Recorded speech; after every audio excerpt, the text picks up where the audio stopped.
ونزعنا ما في صدورهم من غل إخوانا على سرر متقابلين.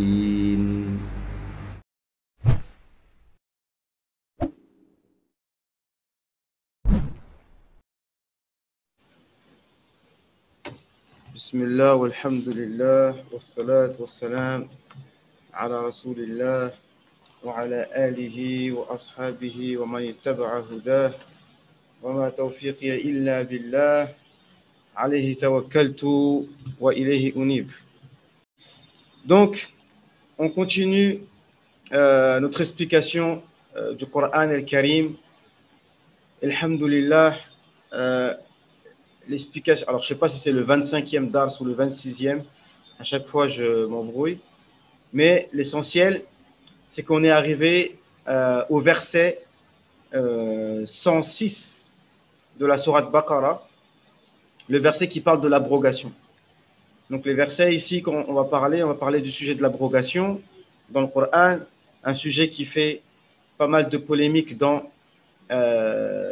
chez certains musulmans et ainsi de suite. Hein, on va faire Inch'Allah toute la page. Hein, on essaye à chaque fois, à chaque séance de faire une page entière du Coran.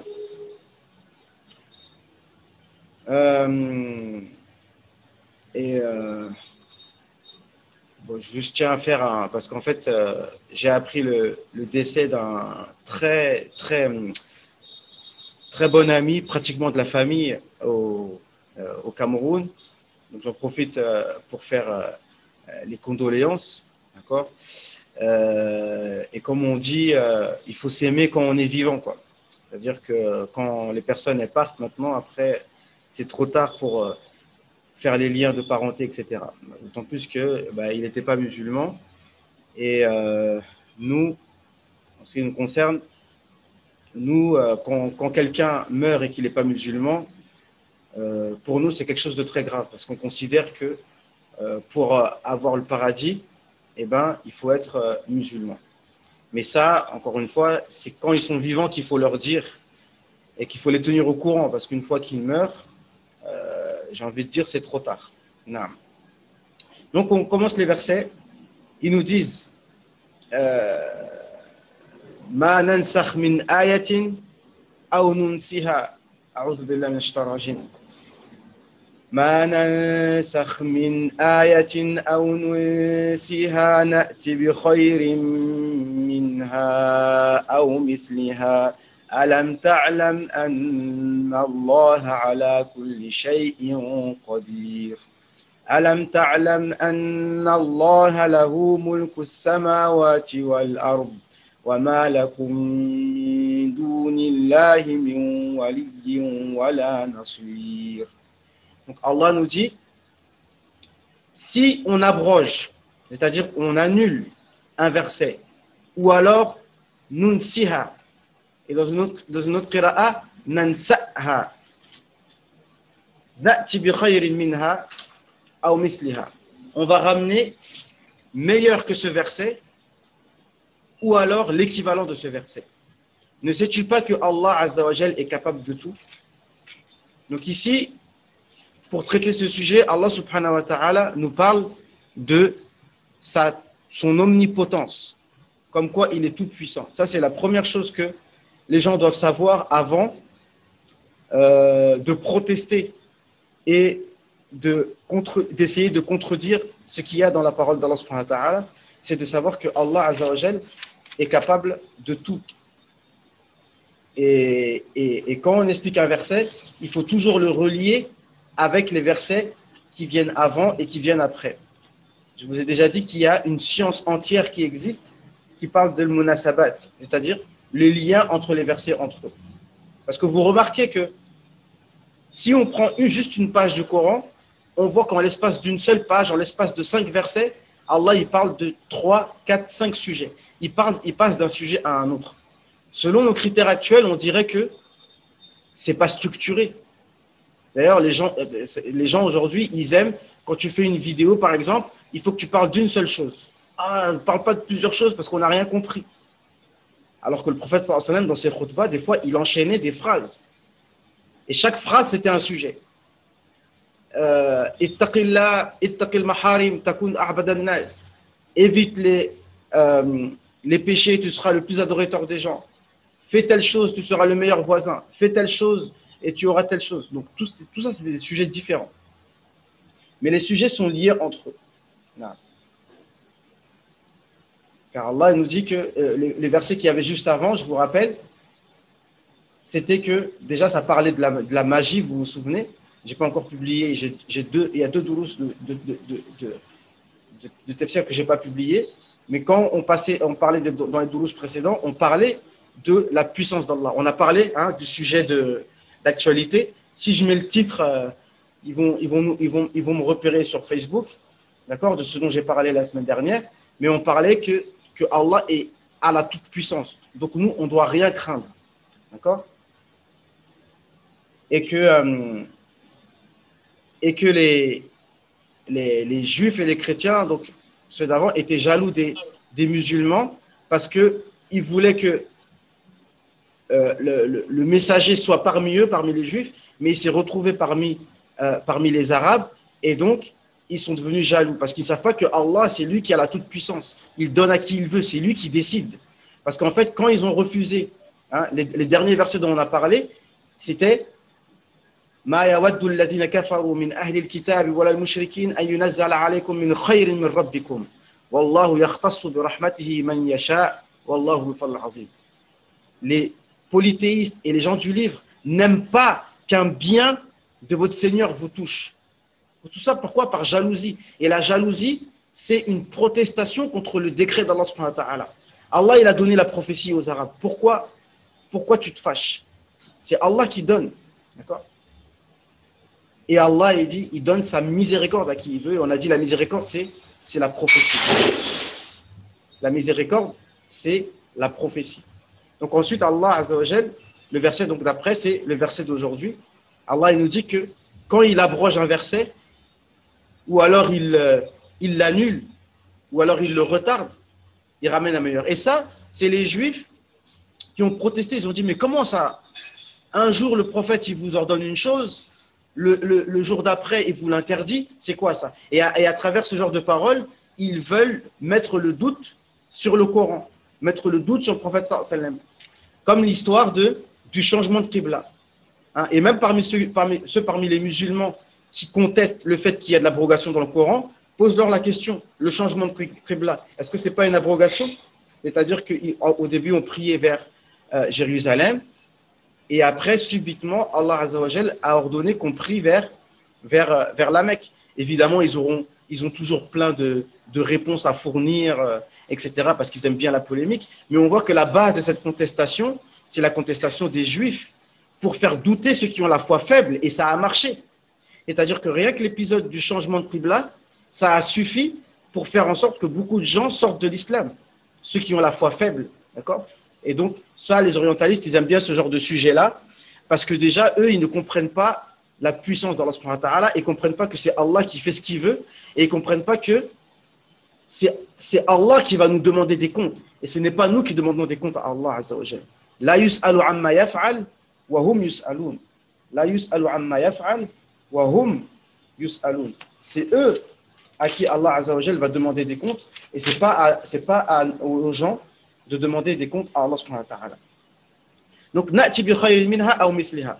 On ramène un meilleur verset que cela. Donc, une personne qui lit comme ça, il va dire, mais attends, est-ce qu'il y a des versets meilleurs que d'autres? La parole d'Allah, est-ce qu'il y a des meilleurs versets que d'autres? Non. Ici, il s'agit des ahkam, des législations. C'est-à-dire que dans les tafsirs, ils nous disent, Allah va nous donner une législation qui sera meilleure pour nous, c'est-à-dire qui sera plus légère. D'accord? Pour les croyants. Arfaqu bikum. Na'am. Wa khayrun lakum fil manfa'a. Donc il y aura plus de bénéfices pour vous, c'est-à-dire une législation plus légère. Et ça, c'est la spécificité de la législation de l'islam, c'est que Allah nous a légiféré tout ce qui est bon, il nous a interdit que ce qui est mauvais, contrairement à d'autres législations précédentes où Allah leur a interdit certaines choses bonnes à cause de leur péché. D'accord? À cause de leur péché. Et les Juifs, ils protestent contre l'abrogation, comme ils ont fait avec Isa alayhi salam, parce que Isa alayhi salam, il est venu avec la Torah. Allah Azza wa Jal a appris à Isa alayhi salam la Torah depuis qu'il était tout jeune. Imaginez-vous un enfant de 6 ans, 7 ans qui vient et qui est capable de discuter avec les grands docteurs de la loi. Allah lui a appris ça depuis qu'il est petit. Mais il est venu de temps en temps pour dire, bon, ça c'était haram, ça devient halal. Ou alors ça c'était halal et ça devient haram. Et donc ils ont protesté contre ça. Mais ça, même avant, depuis Adam alayhi salam jusqu'à maintenant, il y a eu plein d'exemples de choses qui ont été abrogées, comme le fait que les enfants d'Adam, entre frères et sœurs, ils se mariaient. Et même chez les Bani Israël, au départ, un homme avait le droit de marier 2 sœurs. Ça veut dire en coépouse. Ça veut dire qu'il prend une femme et sa sœur comme en 2 épouses. Ça se faisait. Mais après, ça a été abrogé. Et même Yahya, alayhi salam, justement, il a été tué pour ça. Parce qu'à un moment donné, il y avait un gouverneur parmi les Bénis Israël qui était marié avec, pas sa sœur, mais soit sa cousine très proche ou sa nièce, si je ne me trompe pas. Et Yahya al-Salam, il a dit non, c'est interdit, etc. Et à cause de ça, eh ben, ils l'ont fait tuer. D'accord ? Et c'est pareil pour Isa al-Salam. Donc, l'abrogation, et comme vous savez, il y avait des versets qui étaient vous connaissez le sujet de l'abrogation, donc des fois, c'est le verset reste dans le Coran, mais il n'y a plus le hukm, ou alors le hukm reste et il n'y a plus le verset dans le Coran, comme le verset de la lapidation, d'accord? La lapidation, parce que dans le Coran, il n'y a que le verset de la flagellation, d'accord? Ça, c'est un sujet, je pense, que vous connaissez. Donc ensuite, Allah il nous dit Na'ti bi khayrin minha aw misliha. Alors par rapport à nansa'ha, donc dans le sens linguistique, il y a un cheikh Darwish qui a un livre de i'rab al-Qur'an, spécialisé dans l'Irab du Coran et dans la Balara. Hein. Je vous rappelle qu'on a des cours de Ilm al-Balara tous les vendredis à 10h du matin. D'accord ? Je vous invite fortement à nous rejoindre dans ces cours-là. Là, on va faire, pas une pause, mais on va faire un examen. D'ici cette semaine, Inch'Allah, je vous prépare ça, de façon à ce qu'on assimile bien tout ce qu'on a appris. Et il disait que Nansa'ha, dans ces différents sens linguistiques, on peut aussi tirer que, en fait, le mot Nansa'ha, ça veut dire soit Nansa'ha, ça veut dire on l'oublie, ou ça veut dire on le fait oublier. Allah Azza wa Jal faisait oublier au prophète sallallahu alayhi wa sallam certains versets, khalas, ils sont oubliés. Ou ailleurs, le sens Nansa'ha, ça veut dire on le retarde pour descendre le hukm après. On dit Ansa Allah fi ajali. Il y a un hadith comme ça. Man arada an yansa Allah fi ajali. C'est-à-dire que celui qui veut que Allah retarde le jour de sa mort, et bien qu'il soit bon, qu'il lie les liens de parenté. Donc ça veut dire il y a le sens de retarder. Et il a trouvé un autre sens, c'est un sens aussi d'embellissement. C'est-à-dire que quand tu décris une femme que tu aimes et que tu veux décrire toutes ses qualités physiques, etc., ben tu emploies le mot nansa'ha. Et de là on voit le sens de na'ti bi khayrin minha. Donc le mot nansa'ha, ça a le sens de ramener quelque chose de meilleur. Et il a dit ça c'est un sens. Le Cheikh Darwish il dit soyez attentifs à ce que je viens de vous dire parce que personne avant moi n'a dit cette faïda là. D'accord? Ça c'est dans le livre de celui-là là. I'rab al-Qur'an, tout ça. Donc il fait l'Irab du Coran et il explique toutes les fawaïd de Balara qu'il y a dans le Coran. Et on va en voir une autre par rapport à Tilka Amaniyuhum. Si j'oublie, faites-moi penser. Tilka Amaniyuhum.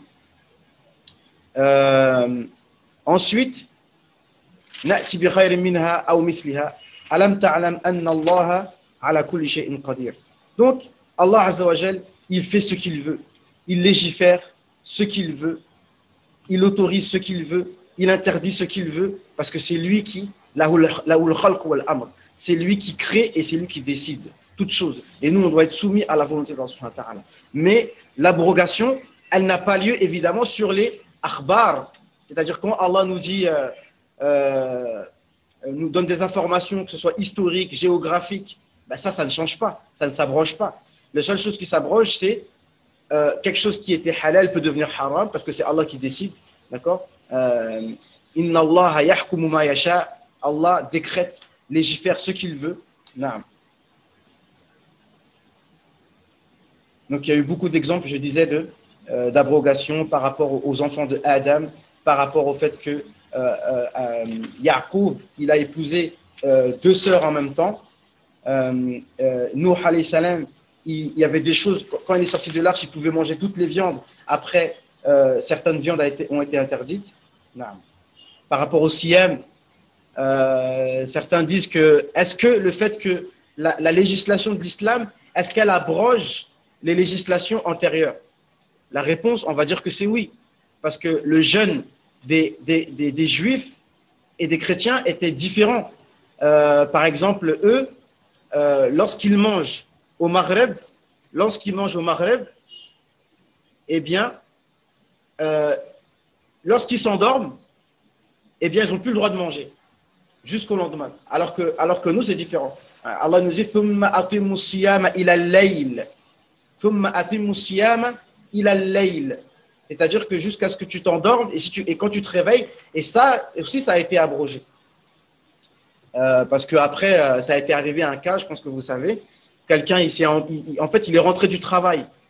Après le Maghreb, il n'a pas eu le temps de manger. Donc, il s'est réveillé en pleine nuit. Mais comme il avait déjà dormi, il n'avait plus le droit de manger. Et donc, le lendemain, il est tombé dans les pommes parce qu'il était vraiment fatigué et tout. Et après, Allah Azza wa Jalla, il nous a dit wa kulu washrabu hatta yatabayyana lakum al-khayt al-abyad min al-khayt al-aswad min al-fajr. Naam. Il y a beaucoup de choses, j'ai peur d'oublier certaines choses. Naam. En tout cas, c'est l'essentiel. Naam. ألم تعلم أن الله على كل شيء قدير ألم تعلم أن الله له ملك السماوات والأرض وما لكم من دون الله من ولي ولا نصير. Donc c'est ça en gros qui a expliqué, c'est que dans tout ce sujet, il y a le sujet de la puissance d'Allah subhanahu wa ta'ala et de notre soumission au décret d'Allah subhanahu wa ta'ala et de ce qui est décret. Et dans ça, il y a toujours, ça revient aussi le sens de l'épreuve. Comme le sihr, c'est une épreuve qu'Allah a voulu faire pour les gens. Le sihr est venu et existe, ça fait du mal et c'est une épreuve, c'est le qada. Et ça aussi, le fait qu'Allah change des législations, c'est une épreuve pour beaucoup. Comme on a dit, à cause du changement de qibla, eh bien, certains sont sortis de l'islam. Le verset, سيقول السفهاء من الناس ما ولاهم عن قبلتهم التي كانوا عليها قل لله المشرق والمغرب يهدي من يشاء إلى صراط مستقيم. Les faibles d'esprit vont dire, mais pourquoi? Qu'est-ce qui les a fait changer de la direction sur laquelle ils étaient? Ils priaient vers Jérusalem, maintenant ils prient vers la Mecque. Qu'est-ce qui se passe? Et Allah il répond, قل لله المشرق والمغرب. À Allah appartient l'Orient et l'Occident.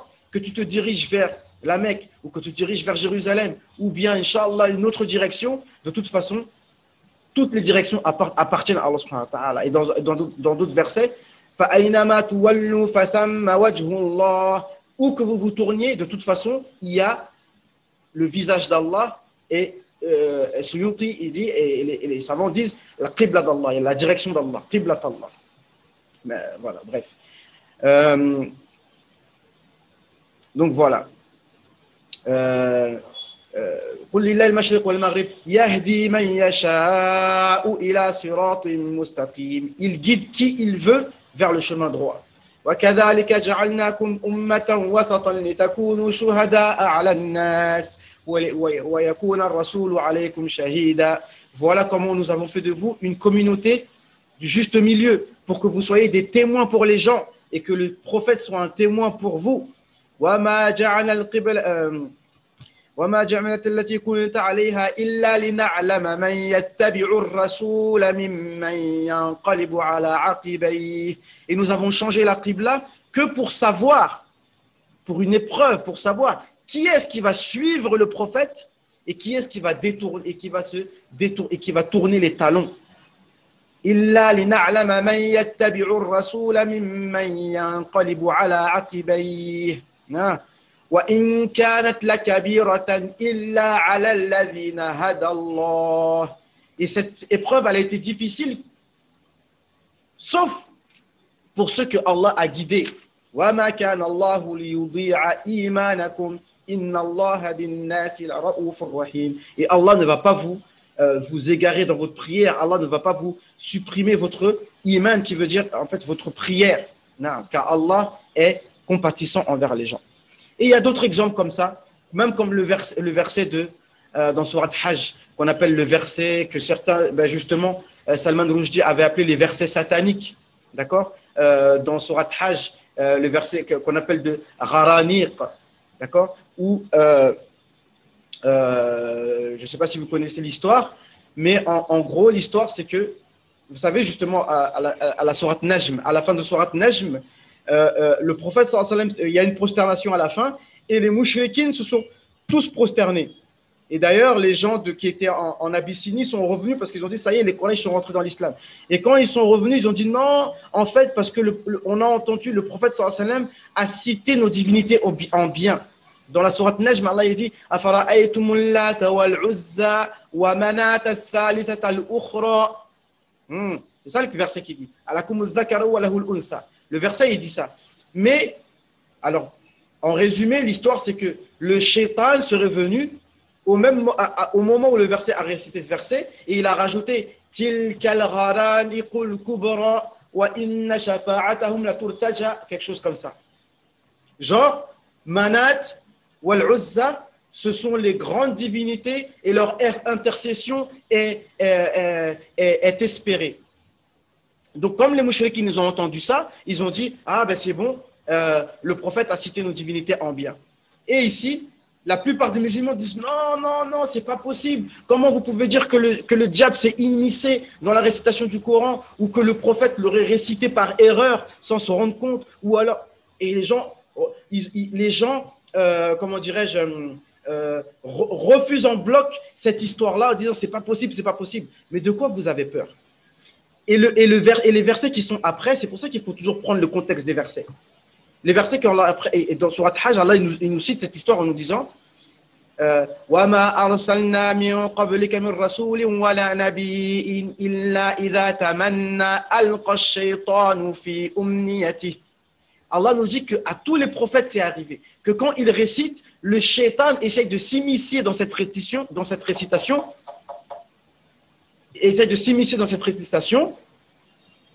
Alqa shaytanu fi umniyati. Ça veut dire le shaitan, il essaye de déverser quelque chose dans la récitation. D'ailleurs, c'est pour ça que quand on récite le Coran, on dit A'udhu billahi minash shaitanir rajim. Parce qu'il se peut qu'on récite le Coran, mais que le shaitan essaye de s'immiscer pour qu'on ne comprenne pas le Coran et qu'on peut même lire le Coran et s'égarer.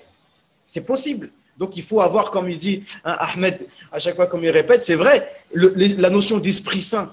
C'est-à-dire que quand tu lis le Coran, si tu n'as pas l'Esprit Saint avec toi, ça c'est valide dans l'islam. Ça veut dire qu'il faut avoir la compréhension, il faut avoir le iman qui te permet de comprendre et être préservé que le shaitan te fasse mal comprendre le Coran. Ensuite,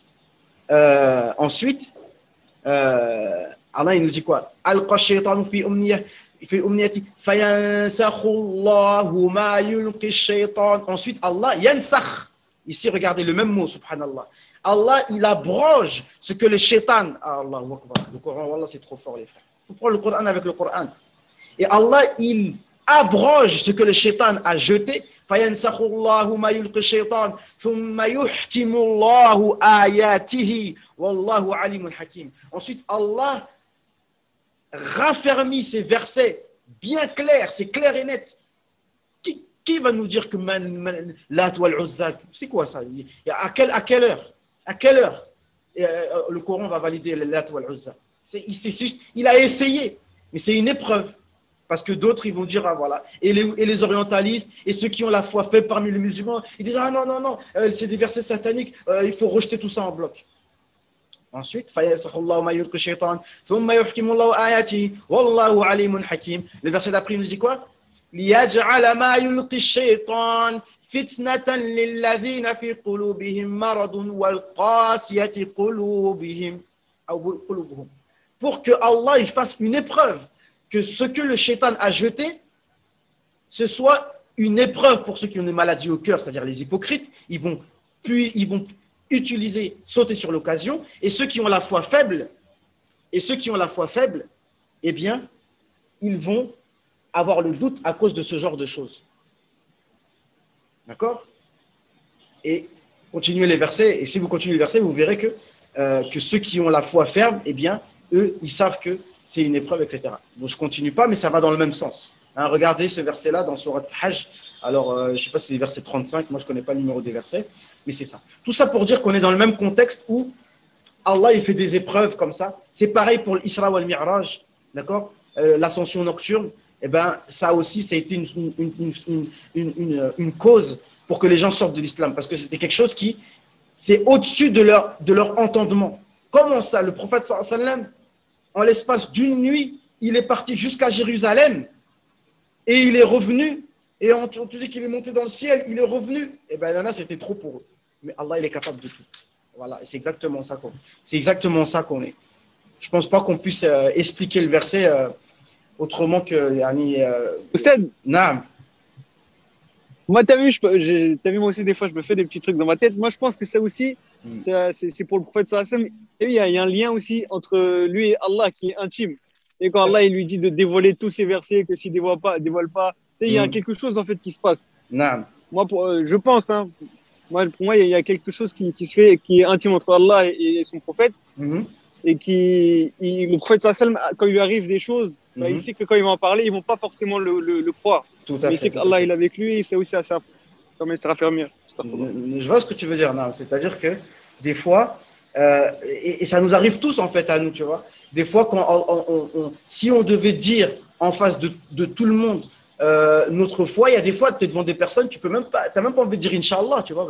Parce que je dis ça quand on est entre frères ou tu parles à un non-musulman, tu envoies un message. Des fois, tu as un réflexe, tu veux dire Inch'Allah, tu ne le dis pas. Mais non, il faut le dire. Et ça, c'est arrivé au prophète sallallahu alayhi wa sallam, où, par exemple, avec son mariage avec Zaynab, ça, c'était quelque chose de très. Ça passait mal dans la société où il se marie avec l'ancienne femme de son fils adoptif, mais Allah lui a dit tu dois le faire parce que tu ne dois pas avoir peur des gens, d'accord? Mais tu dois avoir peur que d'Allah subhanahu wa ta'ala. Mais ici, ce que je voulais dire, c'est que Allah subhanahu wa ta'ala, il fait ce qu'il veut, il change les législations comme il veut, et c'est une épreuve pour les personnes.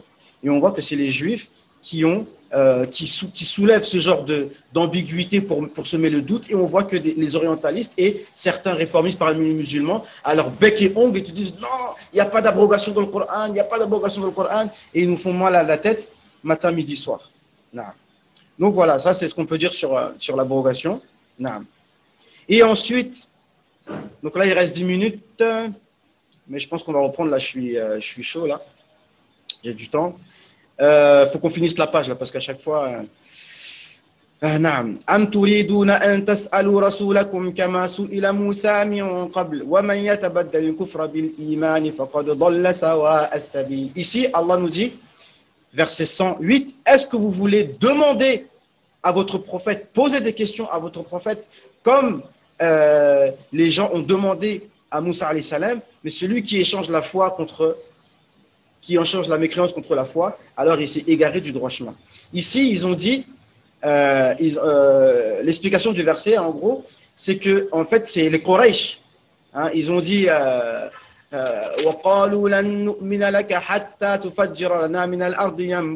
ils ont dit, on ne croira pas en toi tant que tu ne vas pas nous sortir un fleuve du sol. أو تكون لك جنة من نخيل وعنب فتفجر الأنهار خلالها تفجيرا, et que tu sortes de la terre un jardin avec des palmiers et des vignes, et entre les deux, tu fais sortir un ruisseau.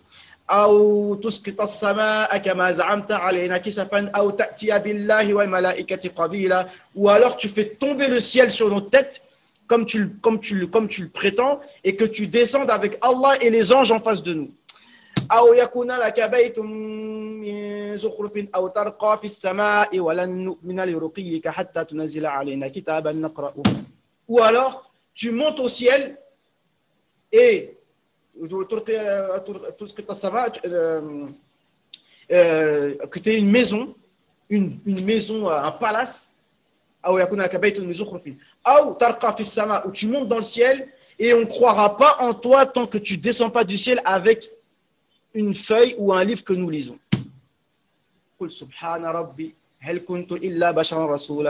Il a dit subhanallah. Est-ce que je suis un homme messager? D'accord? Mais ils ont demandé, regardez toutes les preuves qu'ils ont demandées. On veut ça. Mais ici, on comprend que des fois, les gens demandent des preuves. C'est pas parce qu'ils veulent des preuves. C'est parce que ça s'appelle on appelle ça en arabe du inad. C'est de la mauvaise foi. D'accord? Comme aujourd'hui, les gens disent donne-moi un dalil. Mais cherche-le ton dalil. Parce que quelqu'un qui demande un dalil, ça veut dire mon dalil, tu ne le connais pas. Imaginons que, par exemple, tu as un conflit avec quelqu'un, tu as une divergence avec quelqu'un. Toi, tu n'es pas d'accord avec ce qu'il dit. Et tu lui dis, donne-moi ton dalil. Mais ce n'est pas sérieux. Parce que normalement, quand tu es en conflit avec quelqu'un, tu es en divergence avec quelqu'un, tu dois connaître son dalil mieux que lui. Tu ne vas pas attendre le moment où tu es en train de discuter avec lui, dire, donne-moi ton dalil. Son dalil, tu dois le connaître, d'accord? Et savoir la réponse que lui va te donner, la réponse, tu dois avoir toi terminé le sujet, d'accord? Donc ceux qui te disent donne-moi un dalil, ça veut dire qu'eux-mêmes ils ne maîtrisent pas le sujet, d'accord? Quelqu'un maîtrise son sujet, il n'attend pas de l'autre qui dise donne-moi une preuve, d'accord? À moins que toi, tu sois sûr de toi et qu'en fait, tu sais que tu as raison et tu dis, bah, vas-y, donne-moi ta preuve, on va voir si tu as quelque chose d'autre que je ne sais pas à m'apporter. Mais normalement, la personne n'est pas censée pouvoir t'apporter quelque chose que tu ne sais pas déjà. Si vraiment tu es sûr de toi et tu maîtrises ton sujet. À moins qu'il te sorte quelque chose vraiment où, dans ce cas-là, c'est à voir. D'accord? Ici, donc, c'était ça à peu près. Et dans les hadiths qu'on connaît, qu'il ne faut pas trop poser de questions aussi, en règle générale. D'accord? Il y a plein de hadiths comme ça que vous connaissez. Parmi les hadiths, Inna a'zama al-muslimina jurman man sa'ala an shay'in lam yuharram fa hurrima min ajli mas'alah. Le musulman qui est le plus injuste, c'est celui qui pose une question. La chose n'était pas haram, mais à cause du fait qu'il a posé la question, la chose elle est devenue haram. D'accord?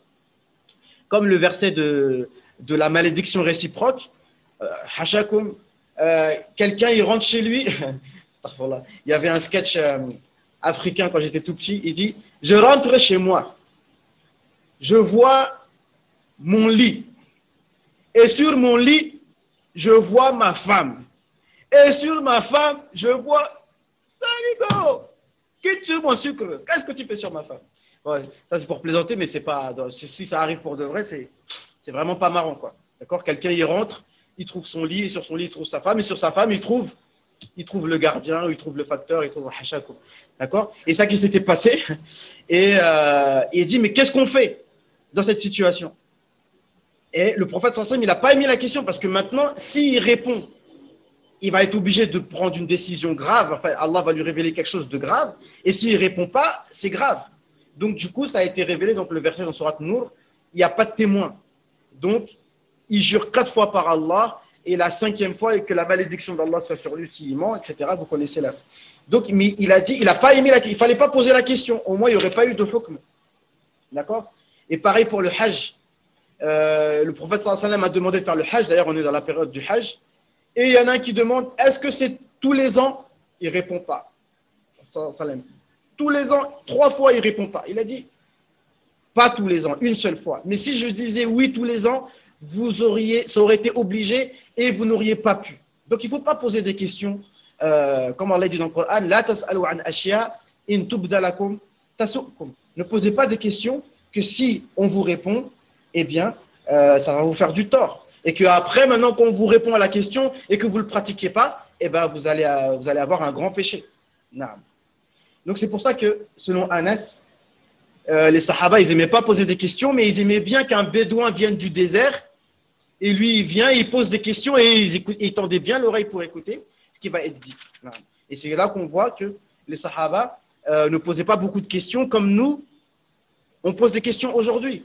Mais maintenant, encore une fois, des questions qui n'ont pas été posées au prophète sallallahu alayhi wa sallam, encore une fois, sur certaines questions par rapport à des questions d'Aqidah qui n'ont pas été posées au prophète sallallahu alayhi wa sallam, eh bien, il n'y a pas de question, il n'y a pas de réponse. Mais quand les questions sont posées 3 siècles, 4 siècles après, eh bien, il faut bien une réponse. Et comme la question n'a pas été posée et qu'il n'y a pas de réponse, automatiquement, les gens divergent sur la réponse. D'accord? Donc voilà, le temps est terminé, mais là, je me sens en forme. Donc, Inch'Allah, on reprend juste après. Au moins, on termine la page. Vous êtes prêts ou pas? On va dire que c'est oui. Hein? Ah. Allez, à tout de suite, Inch'Allah. Parce que là, je suis sur Zoom en même temps. On fait une petite pause de 2 minutes. On reprend. Le fait de ne pas poser trop de questions. Non, c'est ça. C'est des choses qu'il faut éviter. Et le prophète sallallahu alayhi wa sallam a dit, il y a un hadith qui est connu aussi qui في الصحيحين rapporté par Bukhari et Muslim من حديث المغيرة بن شعبة أن رسول الله صلى الله عليه وسلم كان ينهى عن قيل وقال وإضاعة المال وكثرة السؤال. Le prophète sallallahu alayhi wa sallam n'aimait pas ce qu'on appelle al-qil ou al-qal. C'est le fait de trop discuter. Vous savez, les discussions de comptoir, en fait. Vous voyez un peu toujours en train de parler, papoter sur tous les sujets. C'est pas bon. Hein. Un musulman, il parle pas trop pour rien. D'accord? Et le fait de dépenser l'argent bêtement et kasratu su'al, le fait de poser trop de questions. Alors, ils sont où les autres là? Ils reviennent ou pas là? Moi, je continue. Hein? Non. Ensuite, وَدَّ كَثِيرٌ مِّنْ أَهْلِ الْكِتَابِ لَوْ يَرُدُّونَكُم مِّن بَعْدِ إِيمَانِكُمْ كُفَّارًا حَسَدًا مِّنْ عِندِ أَنفُسِهِم مِّن بَعْدِ مَا تَبَيَّنَ لَهُمُ الْحَقُّ فَاعْفُوا وَاصْفَحُوا حَتَّى يَأْتِيَ اللَّهُ بِأَمْرِهِ إِنَّ اللَّهَ عَلَى كُلِّ شَيْءٍ قَدِيرٌ. Ce qui est extraordinaire avec le Coran, c'est que le même verset où Allah Azza wa Jalla, il nous parle de l'abrogation, et ben dans la même page, Allah nous cite un verset en fait qui est abrogé. C'est ce verset-là qu'on vient de citer, eh bien, il est abrogé. Et le verset, il nous dit quoi?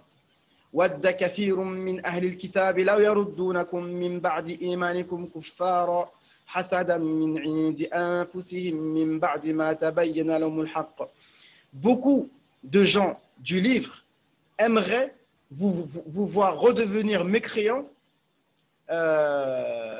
après avoir eu la foi, par jalousie venant de leur propre âme, après que la vérité leur soit parvenue. Ici, ce verset, il a été révélé sur Ka'b ibn al-Ashraf. Ka'b ibn al-Ashraf, qui était un juif et qui faisait des poèmes pour critiquer et insulter le prophète alayhi salatu wassalam. Il faisait des poèmes pour critiquer et insulter le prophète sallallahu alayhi wa sallam. Et ici, dans le verset, Allah nous dit « Fa'fu wasfahu hatta ya'ti Allahu bi amri » Pardonner, fa'fu, al-afu, c'est le fait de pardonner alors que nous avons la capacité de sévir. Wasfahu, c'est-à-dire khalas, oublie, pardonne. Hatta ya'ti Allahu bi amri, jusqu'à ce que Allah Azza wa Jal vienne avec son commandement. Et ici, son commandement, ça veut dire quoi à votre avis? Son commandement, ça veut dire jusqu'à ce que Allah vous légifère le fait de combattre et de sévir contre ces personnes-là. Ça, c'est dans les tafsirs, ils nous disent ça. Et en général, hein, dans certains versets, quand il dit Allah bi amri, en général, il s'agit de son châtiment. Hein? Vous étiez où là, Ahmed? Comme le verset de Surat Tawbah, قل إن كان آباؤكم وأبناؤكم وإخوانكم وعشيرتكم وأزواجكم وأموال اقترفتموها وتجارة تخشون كسادها ومساكن ترضونها أحب إليكم من الله ورسوله وجهاد في سبيله فتربصوا حتى يأتي الله بأمره يعني بعقابه.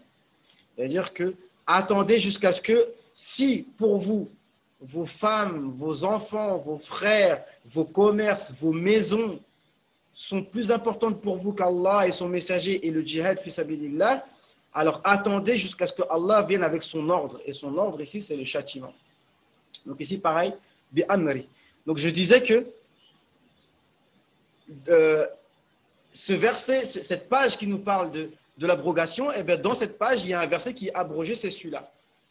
Allah nous dit que les chrétiens, beaucoup de chrétiens voudraient vous voir redevenir mécréants parce qu'ils sont jaloux, alors qu'ils savent très bien que vous êtes sur la vérité. Et il s'agit de Ka'b ibn Ashraf. Et pour l'instant, Allah leur a dit de patienter. Fa'fu wasfahu hatta ya'ti Allahu bi amrihi. Et amrihi, ici, c'est son châtiment. Et les versets, ces versets-là, ils sont abrogés par les versets qui dit faqtulul mushrikina haythu wajadtumuhum, et d'autres versets qui dit qatilul ladhina la yu'minuna billahi wa la bil yawmil akhir wa la yuharrimuna ma harrama Allah wa rasuluhu. Le verset qu'on appelle le verset de l'épée. Les versets de l'épée. Et d'autres versets de ce genre-là. Donc, c'est ça. Donc, beaucoup de gens du livre aimeraient vous revoir redevenir mécréants. Donc, ça, on a dit. Wa aqimus salat. Mais pour l'instant, Allah leur a dit wa aqimus salata wa atuz zakah. Wa ma tuqaddimu li anfusikum min khayrin tajiduhu 'inda Allah. Inna Allah bima ta'maluna basir. Ici, parce que c'est vrai qu'on parle de djihad et de combattre, etc. Mais avant cela, les musulmans ont été éduqués d'abord à faire la prière, as-salat, les frères. Et d'ailleurs, pour faire juste une corrélation entre l'abrogation et la puissance d'Allah subhanahu wa ta'ala, il faut savoir aussi que Allah, parmi sa puissance, c'est qu'il est capable de changer et d'abroger nos vies. C'est-à-dire qu'il est capable de changer nos situations.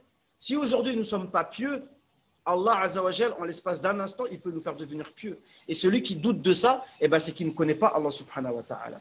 D'accord? Allah, il change cette situation. La terre qui est sèche et morte, Allah Azza wa Jal peut en faire une terre verdoyante, etc. Pareil pour nos cœurs. Et Atallah Askandari, il le dit, celui qui doute qu'Allah Azza wa Jal est capable de changer sa situation d'un état de quelqu'un qui suit ses passions vers quelqu'un qui délaisse ses passions, vers l'état de quelqu'un qui est insouciant, vers l'état de quelqu'un qui se rappelle d'Allah subhanahu wa ta'ala, c'est qu'il n'a pas vraiment compris le tawhid et que Allah est capable de tout. C'est pas toi qui décides si tu vas être pieux ou si tu vas pas l'être. C'est Allah qui décide, c'est Allah qui contrôle les cœurs. Donc ça, il faut le savoir. Donc, si on le sait, on va encore plus demander et faire encore plus d'actions apparentes. C'est-à-dire les actions apparentes, mes frères, ils ont pour objectif d'agir sur l'intérieur. Et les deux sont importants. Il faut donner l'importance aux actes extérieurs. Donc, la prière, il faut qu'on fasse beaucoup de prières. Donc, nos 5 prières, bien évidemment, et beaucoup de nawafil. C'est des gestes à la base. Les gestes, certains vous diront, les gestes ne sont pas importants. Mais ils ont leur importance. D'accord? Mais le plus important, oui, c'est l'intérieur. Mais les gestes extérieurs ont pour objectif d'avoir un effet sur l'intérieur. Et c'est pour ça que même les coutumes qu'il pouvait y avoir dans les civilisations anciennes et traditionnelles, elles ont leur importance. Ça me vient à l'esprit, je ne sais pas moi, on va dire embrasser le front de ta mère, embrasser la main de son père. Hein, comme moi, en ce moment, je regarde beaucoup la série turque en Togolou. Tu vois comme ça, tu vois le père, tu lui embrasses sa main, tu mets sur son front. Voilà, des gestes comme ça. Hein. D'ailleurs, même ce qu'ils font les gardes royales d'Angleterre, les Ottomans, ils le faisaient ça. Ça veut dire que tu as des gardes qui sont là, posés, ils ne bougent pas. Ils ne bougent pas. Et il est rapporté que Othman de l'Empire ottoman, un jour, il a trouvé le Coran accroché sur un mur, comme souvent ils accrochaient. Enfin, il a trouvé un Coran posé quelque part et il a vu le Coran, il est resté tout droit comme ça, par respect pour le Coran. Mais pendant des heures, il est resté comme ça. La garde royale fait devant le King Minister, je ne sais pas quoi, là, devant le château de la reine d'Angleterre, il ne bouge pas. Et ben, il a fait la même chose pour le Coran. Et tous ces gestes-là qui font qu'Allah Azza wa Jal donne la lumière dans le cœur des personnes, voilà, il y a un certain ta'zim. Après, voilà, je n'ai pas envie à chaque fois de dire, je ne suis pas là pour justifier des choses que les gens appellent bid'a, etc. Mais je veux dire, les adab, même avec le Coran, d'accord, même si ce n'est pas obligatoire, etc. Mais le Coran, voilà, tu lui donnes un respect. Oui, tu vas me dire, c'est que des feuilles, c'est rien. Mais voilà, quand on marche avec le Coran, voilà, on ne met pas le Coran en direction de nos pieds. Quand on marche, on marche pas le Coran, on le met, vous voyez, on marche et le Coran, on le tient à bout de bras comme ça en bas. Non, à chaque fois que tu marches avec le Coran, tu le mets comme ça. Quand tu le mets dans tes bagages, tu le mets toujours en hauteur. Le Coran, tu le mets toujours au-dessus de n'importe quel livre dans ta bibliothèque. Tu ne mets pas le Coran et puis tu mets un autre livre par-dessus. Voilà, tout ça, c'est que des gestes, d'accord, qui ont l'air anodins. C'est de l'embrasser. L'embrasser, par exemple. Voilà, ça veut dire que tu prends le Coran, surtout s'il tombe ou à chaque fois que tu le prends dans ta main, voilà, tu peux. Et alors, ça fait quoi? C'est la parole d'Allah subhanahu wa ta'ala. Et même les sahaba, il y en a, c'est rapporté. Et il y en a, ils ne savaient pas lire. C'est pas c'est des sahaba ou d'autres. Ils ne savaient pas lire, mais il dit Hadha kalamu rabbi, hadha kalamu rabbi. Et il caresse comme ça. Et Allah lui a donné de la lumière. Il y avait une personne, je ne sais plus c'était qui, mais je crois que c'est à l'époque de Tabi'in peut-être. Il y avait une personne qui buvait de l'alcool, qui était complètement ivre. Mais dans son ivresse, il faisait du zikr et il récitait des versets du Coran. Alors il y a une personne, elle est venue, elle lui a mis du muscle autour de sa bouche. Elle lui a mis du muscle autour de sa bouche. Il dit bon, il est saoul le pauvre, mais il récite le Coran, mais au moins quand il récite le Coran, il faut au moins masquer cette odeur d'alcool. Le lendemain matin, il trouve cette personne-là qui était ivre, il le trouve au Fajr à la mosquée. Il a dit, mais qu'est-ce qui t'amène ici? Qu'est-ce que tu fais là? Comment ça se fait que tu es là? Il a dit, mais celui pour qui tu m'as mis du muscle autour de la bouche, eh ben c'est lui qui m'a ramené à la mosquée.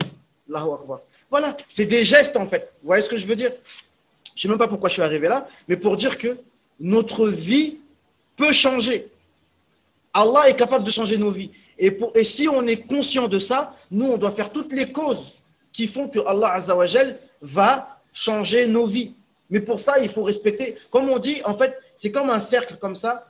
Le premier grand cercle, c'est les adab, qui sont au-delà des sunnah. Après les adab, il y a la sunnah. Il y a les sunnah. Après les sunnah, il y a les fard.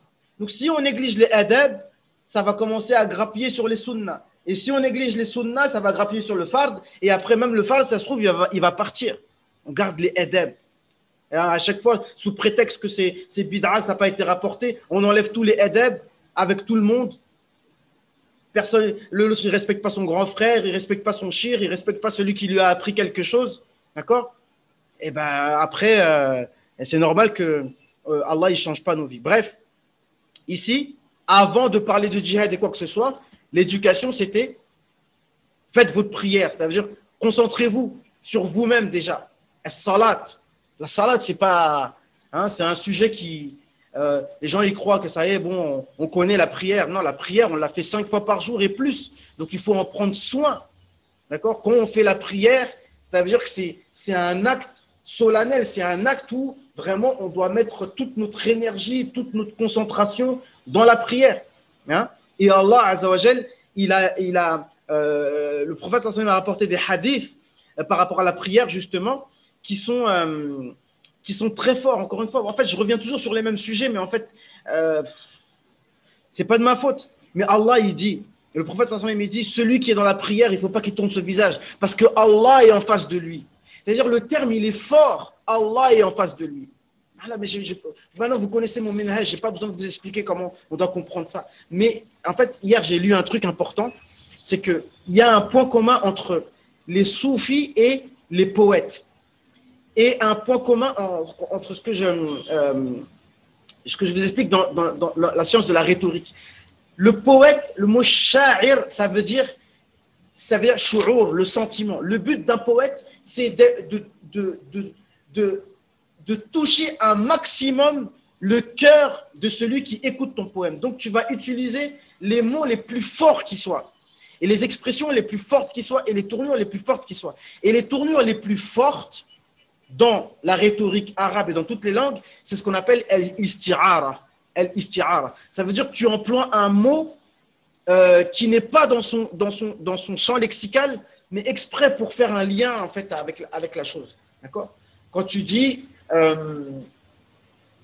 j'ai été au Juma'a et l'imam a sorti son fusil. Mais l'imam, il n'a pas de fusil. Le fusil, c'est pour la chasse. L'imam, il ne vient pas avec une arme. Mais c'est pour faire comprendre que il a vraiment... chaque mot qu'il a prononcé, c'était une balle qui perçait nos cœurs. Donc voilà, le but, c'est... Parce que le but de la purification de l'âme, c'est basé sur les exhortations. Et une exhortation, ben, c'est basé sur des mots. Et les mots, ils doivent être forts. Et donc ici, Allah il nous dit, Allah est en face de toi.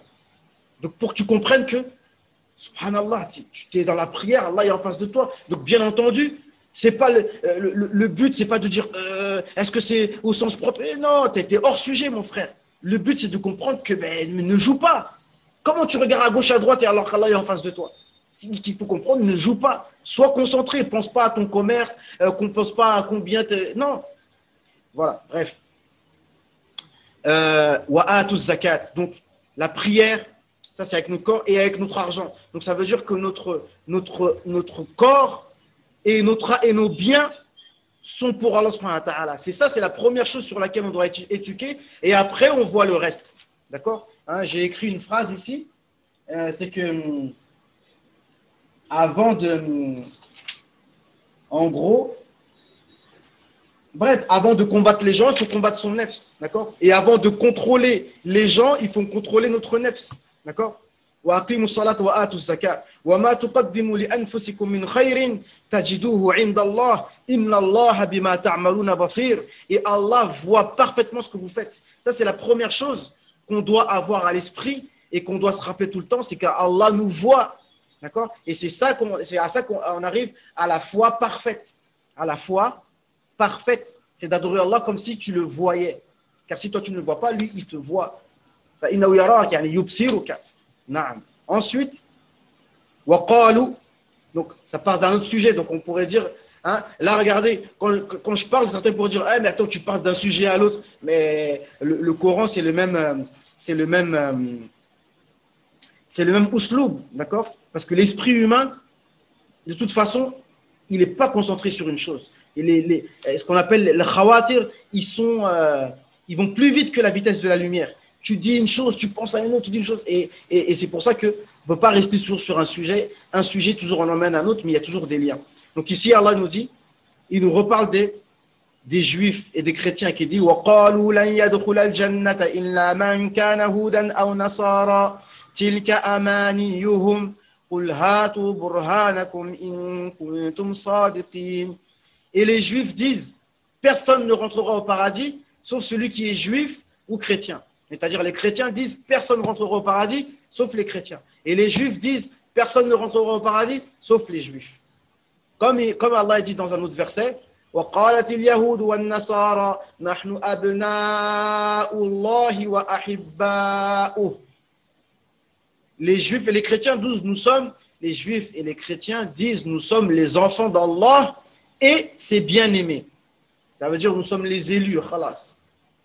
Donc Allah leur répond, leur dit قُلْ فَلِمَا يُعَذِّبُكُمْ بِذُنُوبِكُمْ. Alors pourquoi est-ce qu'il vous châtie pour vos péchés si vous êtes les enfants d'Allah et ses bien-aimés? بَلْ أَنْتُمْ بَشَرٌ مِّمَّنْ خَلَقَ. Mais vous êtes des êtres humains parmi des êtres humains qu'il a créés. يَغْفِرُ لِمَنْ يَشَاءُ وَيُعَذِّبُ مَنْ يَشَاءُ. Il pardonne à qui il veut, il châtie qui il veut. Naam.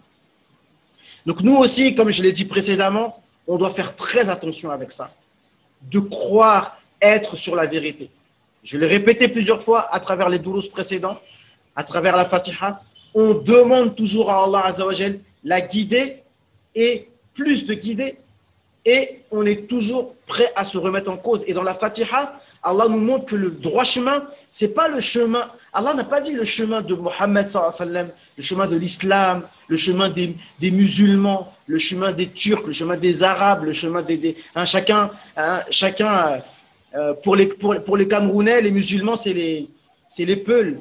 Et pour certains, à l'époque, les musulmans, c'était les Turcs. Et pour certains, les musulmans, c'est les Arabes. Et pour d'autres, les musulmans, c'est... Bref, le chemin de la vérité, c'est, Allah il a dit, Ihdina sirat al-mustaqim. As-sirat al-mustaqim. C'est global, le chemin droit. Donc le chemin droit, il se reconnaît par lui-même. Il ne se reconnaît pas parce que c'est le chemin du Coran. Avant même que ce soit le chemin du Coran, c'est le chemin de la droiture. Avant même d'être le chemin du Coran. Vous comprenez ce que je veux dire? Donc ici, si vous prétendez être sur la vérité, montrez-nous ce que vous faites. D'accord? Ce n'est pas parce que tu es chrétien, ou pas parce que tu es juif, ou même pas parce que tu es musulman. Montre-moi ce que tu fais. Est-ce que tu es véridique? Est-ce que tu es concentré dans ta prière? Est-ce que tu donnes la zakat? Est-ce que tu penses du bien des autres? Est-ce que tu es sincère dans tes actions? C'est ça, oui. Là tu es bien. Et il y a le khutbah de ce vendredi, il m'a vraiment beaucoup marqué parce qu'il parlait du khutbah de Arafat. Et la khutbah de Arafat, le prophète sallallahu elle est connue. Et il a dit quelque chose qu'on a tous déjà entendu, mais ça m'a vraiment marqué. Parce qu'il disait qu'il n'y a pas l'arabe n'est pas meilleur que le noir, et le noir n'est pas meilleur que le blanc n'est pas meilleur que l'asiatique, et que le jaune, le rouge. Mais le meilleur, c'est qui? C'est celui qui est le plus pieux et celui qui a le plus de connaissances. Allahu Akbar. Et quand j'ai entendu ça, j'ai dit subhanallah. J'ai dit donc c'est vraiment, en fait, je ne sais pas pour vous, mais moi, ça m'a vraiment, voilà, il faut méditer sur ça. Si tu veux vraiment être le meilleur, eh bien, essaye d'être le plus pieux des serviteurs d'Allah subhanahu wa ta'ala. C'est-à-dire, parmi tous les musulmans qui prient sur la surface de la terre, il faut que toi, tu sois la meilleure prière parmi tous ceux qui sont en Australie, aux États-Unis, au Pakistan, partout, à la Mecque. Il faut que ta prière à toi soit la meilleure prière. Et ta sadaqa à toi, c'est la meilleure sadaqa. Le sacrifice de l'Aïd que tu vas faire, ce soit le meilleur sacrifice. Et tu fais en sorte d'être le plus pieux. Là, tu seras le meilleur. Et d'avoir le ilm, mais le vrai ilm. Donc, ça veut dire que Allah, il aime ceux qui ont la science. Mais vous voyez bien vous-même comment le nefs n'aime pas apprendre. Le nefs, il n'aime pas lire. Le nefs, il n'aime pas mémoriser. Comment ça se fait? Donc, ça veut dire qu'il y a un bien dedans. Il faut faire l'effort. Et vous connaissez les paroles des salafs, comment ils ont fait l'ijtihad pour avoir la science. Mais pourquoi ils ont fait tant d'efforts? Alors que le nefs, il n'aime pas, alors que c'est difficile. Mais parce qu'ils savent que c'est comme ça qu'ils vont s'approcher d'Allah subhanahu wa ta'ala. Et c'est comme ça qu'ils vont être les meilleurs. Parce que nous, on doit chercher à être les meilleurs, pas pour écraser les gens, pas pour avoir de l'orgueil, mais parce que Allah a lancé un concours. Celui qui veut faire une concurrence, c'est là qu'il faut faire la concurrence. Oui. Là, on doit être en concurrence envers les serviteurs, entre serviteurs d'Allah subhanahu wa ta'ala, mais dans une bonne concurrence. D'accord? On doit chercher à avoir la connaissance et la piété. Les deux vont de pair. Il ne faut pas l'oublier, ça. Et pas la connaissance. Parce que tout le monde dit, je veux apprendre. Les gens, ils ont que ce mot-là à la bouche. On veut apprendre. Mais finalement, on n'apprend même pas. Si tu crois qu'une voiture, elle roule sans essence, tu ne peux jamais apprendre si tu n'as pas d'iman dans ton cœur. Tu n'apprendras rien du tout. Je vous le dis d'office. Et même si vous apprenez, des fois, ça aurait été mieux que vous n'appreniez pas. Si vous n'avez pas un cœur qui est éduqué. On continue. Naam. Tilka amaniyuhum. Ici, dans le Balara, il a dit amaniyuhum, c'est au pluriel. Alors qu'à la base, ils ont une seule amani. Ils ont un seul vain espoir. On a parlé du mot amani dans la science de la rhétorique. Al-amani, c'est le fait de demander quelque chose d'impossible ou de très difficile. Ce n'est pas le raja, l'espoir. L'espoir, c'est quelque chose qui est possible. La'allallah yarhamuni. Peut-être qu'Allah va me pardonner. La'alla al-musafiru bi khayr. Peut-être que le voyageur, est sain et sauf. Ça, c'est possible. Mais demander quelque chose sans faire les efforts, c'est l'amani, le tamanni. D'accord? Ils ont dit amani yuhum. Ici, au pluriel. Il ont dit le fait que un mot qui est singulier, tu le mets au pluriel, ça a le sens que tellement ce vain espoir a gagné tout ton cœur et tout ton corps, c'est comme si c'était devenu plusieurs espoirs, alors qu'il y en a un seul, c'est de rentrer au paradis. Comme on a dit dans les versets précédents, on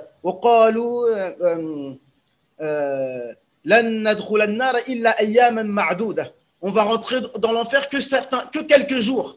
Quelques jours après, on rentre au paradis. Ça, c'est un vain espoir, ça. Qui vous a dit ça? Naam. Aïwa. Et donc, Allah nous dit Qul hatu burhanakum in kuntum sadiqin. Ramenez vos preuves si vous êtes véridiques. Vous, les chrétiens, vous dites qu'il n'y a que vous qui allez rentrer au paradis. On vous écoute. Vous, les juifs, vous dites qu'il n'y a que vous qui allez rentrer au paradis.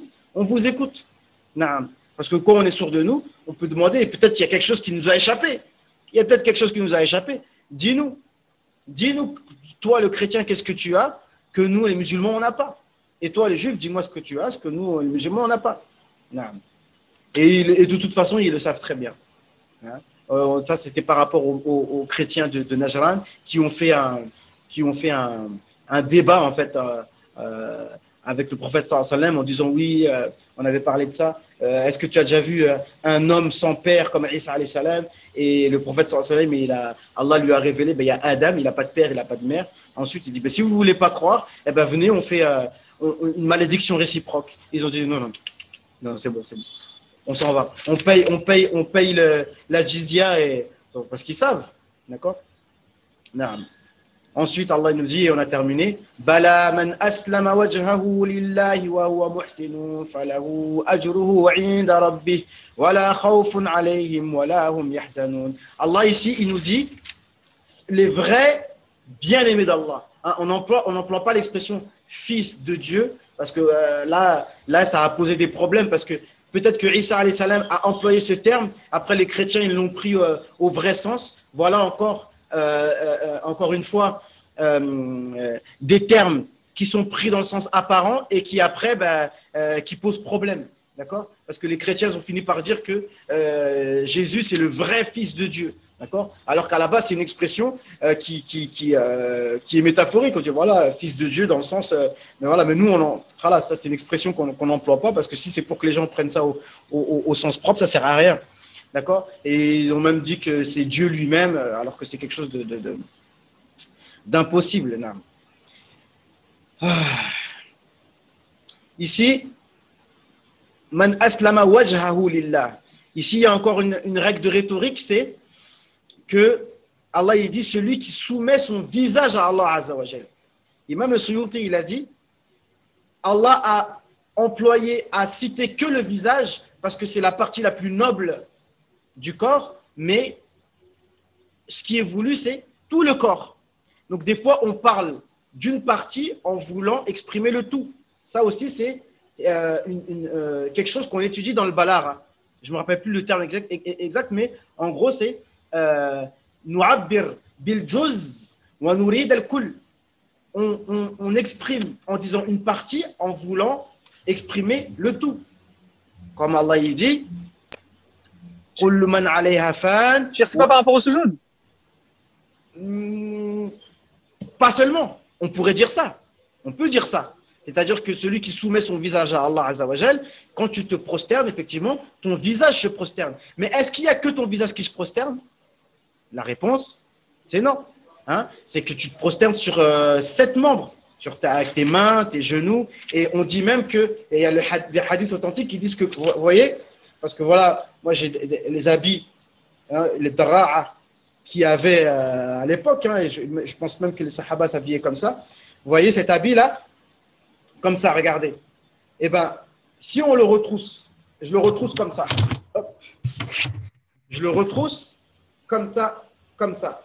Eh bien, le prophète sallallahu alayhi wa sallam a dit, lorsque vous priez, eh bien, il faut détacher tout. D'accord? Même la imama, si tu as une imama, tu la laisses, ou si tu as une tresse ou quoi que ce soit, tu la laisses pour que tout se prosterne devant Allah subhanahu wa ta'ala. D'accord? Selon, donc, comme le hadith le dit. Donc ici, moi je cite la parole de Suyuti, hein, d'accord? C'est que, et puis dans d'autres versets, Allah il dit وَمَنْ أَحْسَنُ دِينًا مِمَّنْ أَسْلَمَ وَجْهَهُ لِلَّهِ يعني دينه. Ils disent que c'est akhlasa dinahu lillah, c'est-à-dire toute sa religion. C'est pas que le visage en fait, c'est pas que ton corps en fait qui se soumet à Allah subhanahu wa ta'ala. C'est déjà à la base c'est pas ton corps que ton corps qui se soumet à Allah subhanahu wa ta'ala, c'est ton cœur aussi. Tu vois ce que je veux dire? Donc voilà, ça c'est juste en fait c'est juste à chaque fois j'attire l'attention sur les tournures de phrases comment elles sont pour comprendre les subtilités de la langue arabe. À chaque fois j'insiste sur ça pour que on comprenne. Et quand on dit et ça, personne ne peut dire le contraire. Tu vois, quand tu dis وَيَبْقَى وَجْهُ رَبِّكَ ذُو الْجَلَالِ وَالْإِكْرَامِ, tout va être détruit sauf le visage d'Allah subhanahu wa ta'ala. Donc, si maintenant toi tu dis qu'Allah il a une main, etc., etc., donc ça veut dire que le visage reste et les mains, de quoi en est-il? Évidemment, le visage, ça veut dire l'être tout entier. Naam. Al-Muhim, wa huwa muhsinun.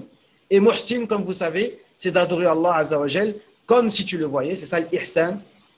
Falahu ajruhu inda rabbi. Donc Allah ici vient de nous donner le critère pour rentrer au paradis, c'est d'être totalement soumis à Allah Azza wa Jal.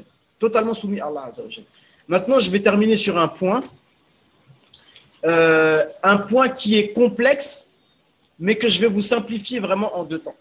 De toute façon, bi'iznillah, si Allah nous permet de continuer à rester en contact et à rester à échanger, on va évoluer ensemble, Inch'Allah Ta'ala. On va évoluer ensemble pour comprendre. Parce que moi, maintenant, je répète, mon objectif, c'est de transmettre.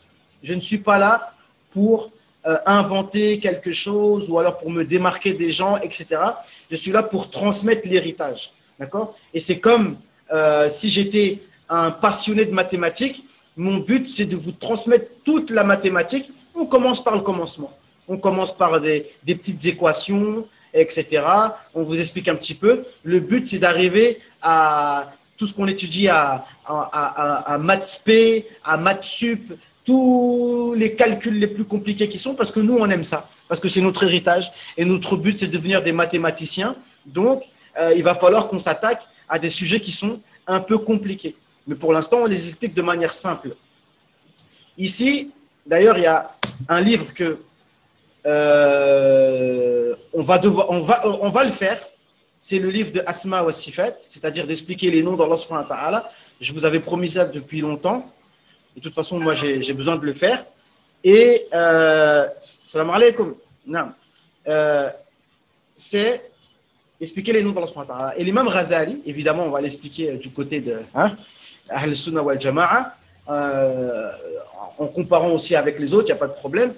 Mais il nous explique qu'à chaque fois qu'il expliquait les noms d'Allah, donc après avoir expliqué tous les noms d'Allah subhanahu wa ta'ala, donc là on parle de muhsin, donc on parle de ihsan, donc on parle de ce qu'on appelle le soufisme, d'accord?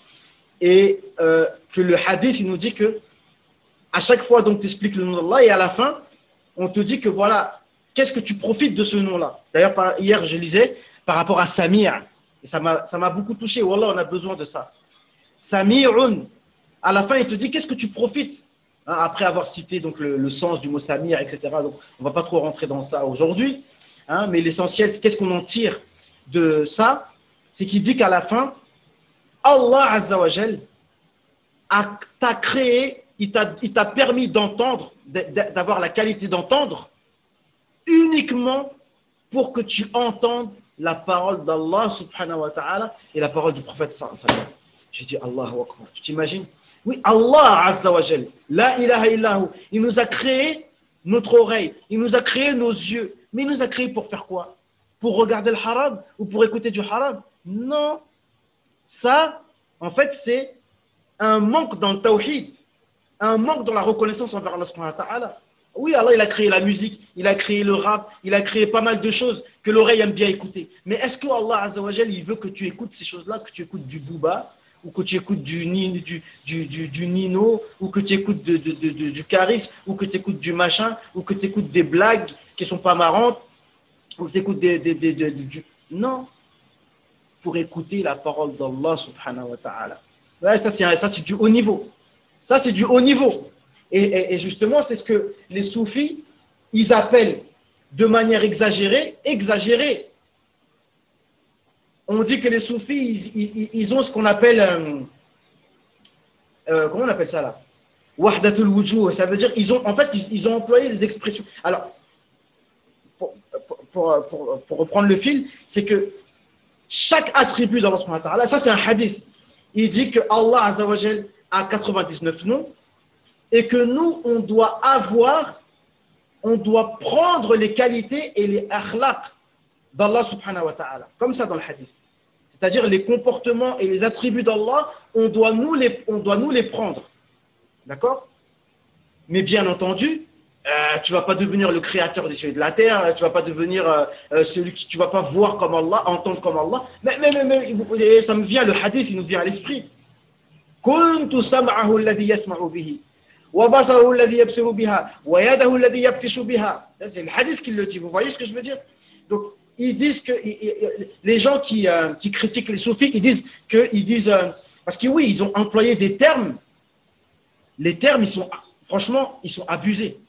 C'est-à-dire, il va dire tellement il est avec Allah Azza wa Jal, tellement il s'est détourné de ses passions et tellement il est concentré avec Allah, il emploie des termes, il dit je regarde et je vois que Allah. Donc, Ana huwa, je suis Allah. Non mais attends. Et l'imam Ghazali, il a expliqué, mais c'est compliqué comment il a expliqué, mais je résume. Et moi, ce que j'ai compris dans ce qu'il a dit, c'est que déjà, en fait, il dit que les soufis et les poètes, pas tous les soufis, mais attends. Ce que je veux dire, c'est quoi? C'est que les soufis et les poètes, ils ont toujours cette tendance à, en fait, comme j'ai dit tout à l'heure, à exagérer leurs propos. Tu vois? Parce qu'ils sont des fois dans des états, etc., où après, des fois, ils disent des termes qui sortent de ce qui peut, quelque chose qui n'est plus ma'koul, c'est plus, tu sors de la logique si tu prends les choses au sens apparent. Mais ce que je voulais dire, c'est que en même temps que il y a l'ihsan, ça veut dire que tu te plonges dans l'adoration d'Allah subhanahu wa ta'ala, mais il y a aussi le chapitre de l'aqida d'abord. À la base, avant même de rentrer dans le domaine de la spiritualité avec les soufis, tu dois d'abord connaître l'aqida et l'aqliyat. Donc on reproche aux gens qui sont ash'ari et soufis, on leur reproche justement d'étudier les ilm al-kalam, ça veut dire les choses qui sont logiques. Et après, on leur reproche d'être trop dans la spiritualité et de dire des choses bizarres. Mais ce que je veux dire, c'est que comme l'imam Ghazali, il a expliqué ce sujet-là, en fait, il a expliqué que, mais quand on utilise notre aql, justement, comment quelqu'un peut dire que je suis Allah? C'est impossible. Déjà que même que les Ash'ari eux-mêmes réfutent corps et âme que Allah soit un corps. Donc déjà, comme Allah n'est pas un corps, donc comment toi tu peux ne faire qu'un avec lui? Déjà même un corps, dans un corps, ça ne peut pas se faire. Zayd, il ne peut pas être un avec Amr. D'accord? Donc ça, c'est par rapport au sujet du fait de... Parce qu'après, c'est-à-dire il va falloir... c'est des sujets qu'on doit connaître. Même Ibn al-Qayyim, hein, dans son livre Madarj al-Salikin, il parle de tout ça. Al-Fana. Al-Fana, c'est le fait de se fondre, hein, comme en français, faner. C'est-à-dire que tu te fonds dans l'adoration d'Allah subhanahu wa ta'ala, etc. Tout ça, ils en parlent. Mais tout ça pour dire que, bien évidemment, le résumé de tout ça, c'est que tu as l'extrapolation dans les termes qui est propre aux soufis et aux poètes, parce que les soufis, ils utilisent beaucoup des poèmes, etc., dans leurs assises, etc. C'est des mots toujours exagérés, même quand ils font des louanges, enfin, tu sais, les madih sur le prophète sallallahu alayhi wa sallam, des fois, ils vont employer des termes que si tu les prends sans sa parole, tu dis, mais attends, qu'est-ce que tu es en train de dire là? Et pareil pour le mot istiratha, quand tu viens de le voir à ton prophète sallallahu alayhi wa sallam, tu dis, ya Rasulallah, mais tout ça, c'est des termes, ils sont ils sont exagérés, mais il faut garder à l'esprit les règles du aql. Donc, il disait que même si tu es dans n'importe quel état, tu ne pourras pas dire que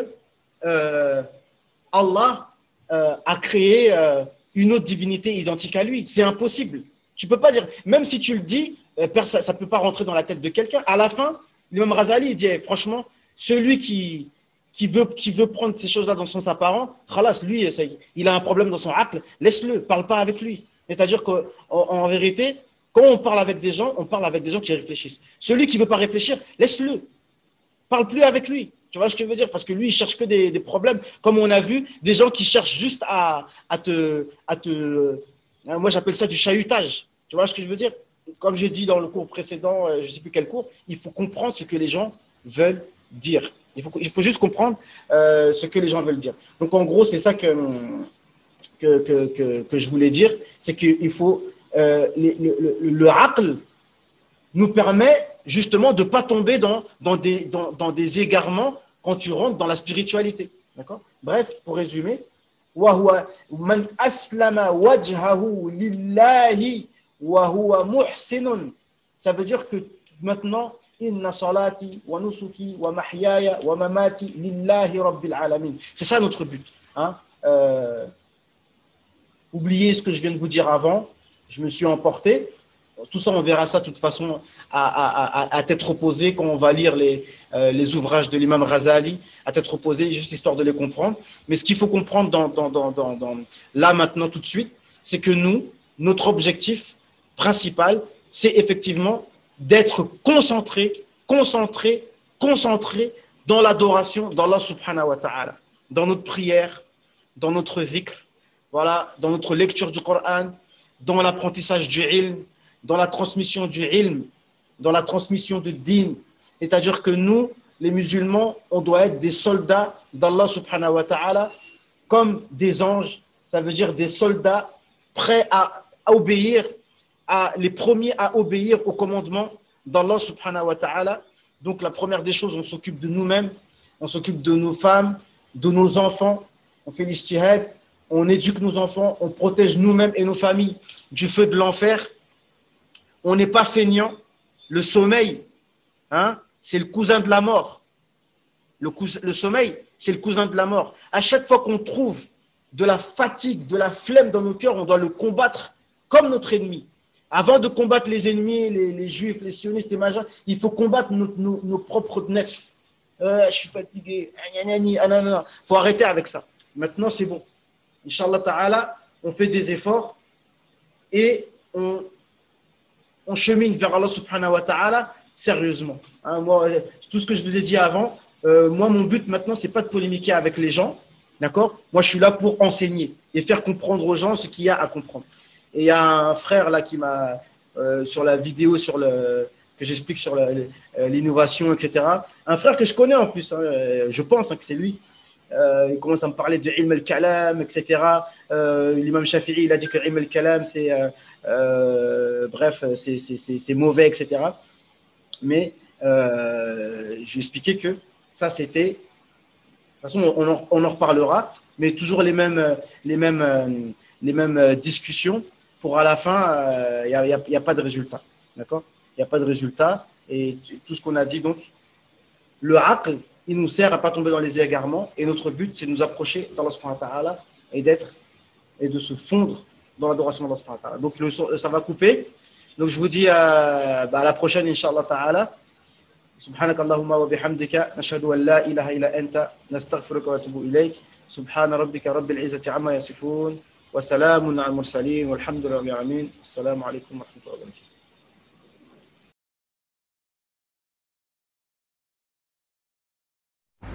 ونزعنا ما في صدورهم من غل إخوانا على سرر متقابلين